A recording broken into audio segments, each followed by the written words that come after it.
Hello and welcome to this video on Foucault's Pendulum for Advanced Experimenters, Part 2. This subject will be on decoupling. Decoupling has been broken up into Part A and B. Next week we'll be talking about Part B, which will be another form of decoupling. Today's video will be on dynamic decoupling. That's the moving decoupling. Let's go back to 1851, and this dilemma is the Earth spinning. Foucault come to the rescue with a proposal. We have this conundrum of angular relativity. We have the conundrum of the Earth.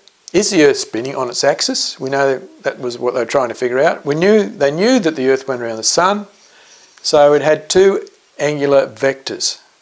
Is it spinning? The unknown, and also the revolving around the Sun. For any relativity to be proven, you need at least 3 to 4 other bodies involved. So just quickly, I'll pause here and I'll just bring up the example of a frame of reference, a fixed frame of reference. So I'll just move on to, I'll just bring in a little demonstration. Right, back to trying to solve this riddle of the angular relativity. This is a concept I came up with. Now I'm a bit mad, so hopefully this will work for you. The only thing I could think of in my head was to put a centre column right through to the centre of the Milky Way, the non-revolving part of our galaxy, a large centre column with an extended arm and a datum point hanging over the Earth. Now, looking from the top of, with relative to this datum point here, looking down on the Earth, if the Earth was turning, there's no doubt, with respect to me, the non-moving point, the Earth is definitely moving. Now I'd ask the Earth, what do you see? And the Earth would say, okay, look, you could be, I definitely see a change in the data. You're cutting across countries and they're recording different readings. So something's moving. But you could be actually circling me around still. So you could be still going around with me and coming back. I don't know really what's going on. It's very hard to actually locate that. How about I move to another point? Yes, I see changes again, but I'm not quite sure whether I'm actually moving or you're moving. I'm not 100%. You do say you're at the fixed point of the Milky Way, but again, it's very hard. And from this, I can actually measure difference in the radius, velocity, and I can actually predict the size of the Earth. You know, like, this is really hard. How about we try this? What about if I oscillate, form a pendulum above the Earth? Well, okay, now I see a change. There's definitely a change. Well, again, the fixed datum can say, well, I could still be oscillating around you, still doing this, but still oscillating. How do you know I'm not oscillating around you? Well, I'm getting different readings on different vectors now, so I don't really care if you're moving or not. All I know is that I'm now moving. So that's the main thing. I've just determined that I'm moving. Now, wouldn't that be great if we had some decoupled pendulum swinging above us that we could actually measure changes? And that's what our friend, Mr. Leon Foucault, has done. And his brilliance has come up with this idea without having to go to the centre of our Milky Way. So, okay, back to the madness of determining angular relativity. The scientists at the time were at this conundrum.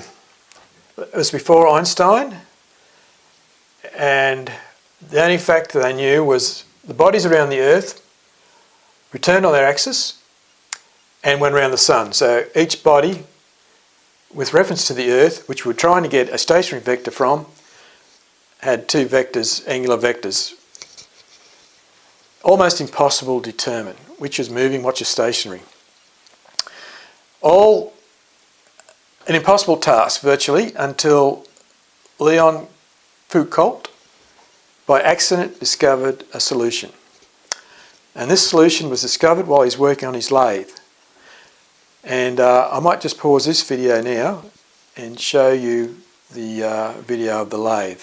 So I have my own lathe set up. So let's just pause now and we'll go to that. Okay, here we are at the lathe with the static condition. 4-door chuck, piece of spring steel rod, moving along to a weight at the other end. This piece of yellow string here is to cause the bob to oscillate the bob. No problem, going up and down vertically. Alright, now we'll go to the dynamic condition with the lathe spinning. Lathe spinning, steel rod locked in the jaws of the lathe, slight oscillation, elliptical oscillation with the bob. Okay, let's oscillate it now in the vertical position. No problem at all. Straight up and down. There was no slippage, and yet with the 4-jaw chuck spinning at about 500 RPM, we were able to pulse the pendulum with the bob on the end in the vertical position, independent of the rotating chuck on the lathe. Now, this would have been discovered by and observed by many people working with lathes all their life. However, it was the brilliance of Foucault who actually realised he could use this, and by creating this inertial frame of reference, he was able to, just from the inertia of that bob, the inertia overcome the friction of our bearing on our frame of reference and decoupled it from the Earth. So, Foucault's brilliance had created exactly what the madness was defined as. The frame of reference was now on the frame of reference, and we'll call that frame of reference D for a derived frame of reference. So let's forget about A, B and C. Let's just go to D, because these two here are too hard. We've got D. So from that experiment, the birth of the inertial frame of reference was born, which is what we have today. Gyroscopes and pendulums, commonplace. Thanks to the brilliance of Mr. Leon Foucault. Alright, so now what we'll do is I'll set up my small pendulum experiment, as you've seen in the introduction video from the week before, showing you clearly how that bearing will decouple from a turning Earth, providing the pendulum is swinging. So if the pendulum is stationary, you won't get decoupling. So let's stand by for that, and I'll set that up now. We have a magnetically coupled bearing at the top with a precision ground unique shape point, which I'll go into and give you a close-up shot sometime down the track. That catches the magnet at the top and self-centres because of the design of the grinding. An optical fibre cable going to a brass bob, which is just on the threshold of release. So this magnetic coupling here, just a fraction less magnetic coupling, and it will release.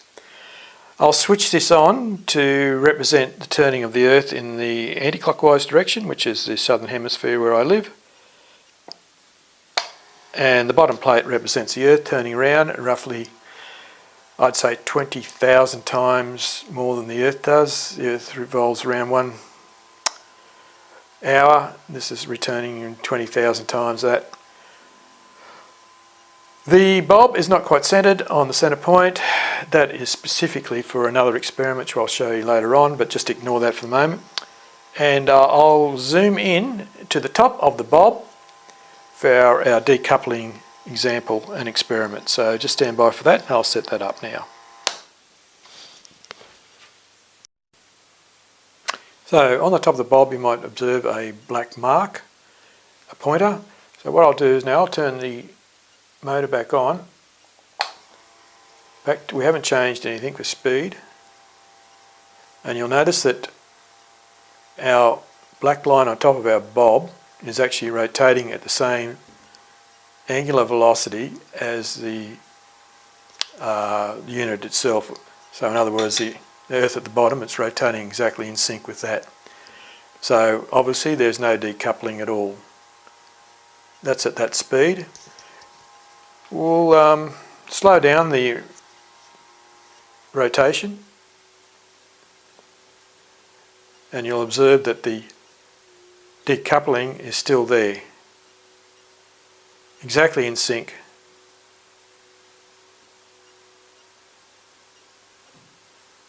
With the rotating Earth.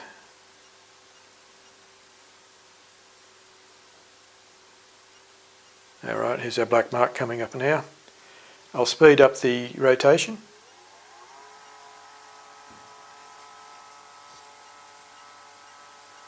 And we're still coupled to the Earth. So whatever the Earth does, spins, the bulb will be in sync with that. So we have not achieved decoupling. And that's now at possibly 30,000 times the rotation of the Earth. So I'll just go back to a more standard space. Right, now let's swing the bulb. And you'll see that, you should see that the black line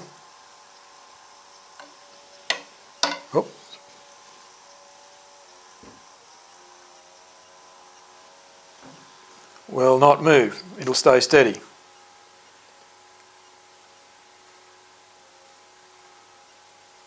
Okay, it's settling now, it's settling down. So even after all that disruption, it's actually settled down, in fact spinning the other way a little bit. So there you go. We have now decoupled from the Earth. After that huge disruption, I didn't want to do that, but accidentally showed you something I didn't expect. It is continuing that plane all the time. So effectively, exactly what Foucault proved on his lathe, just that slight bit of momentum. Now we haven't created a lot of inertia here with this bulb, it's not that heavy, and it's swinging quite slowly, but yet that black line is staying true to that same initial direction. Okay, I think we've seen enough. I don't think there's any point going in the clockwise direction, but maybe I could just quickly switch that. Wow, how about that? Still, we have a slight oscillation, but even that's slow. Unbelievable, I haven't seen that, I didn't realise that. That line is still going that direction. Hardly the momentum of that inertia of that bulb. Now I'll just stop that again, I'll just stop it swinging. Oh, there's no need to, we've actually seen that before. Alright, I think that's the end of the video. Thanks very much for watching, and stay now for our next video, which will be the static decoupling, which is the real point of controversy at the moment.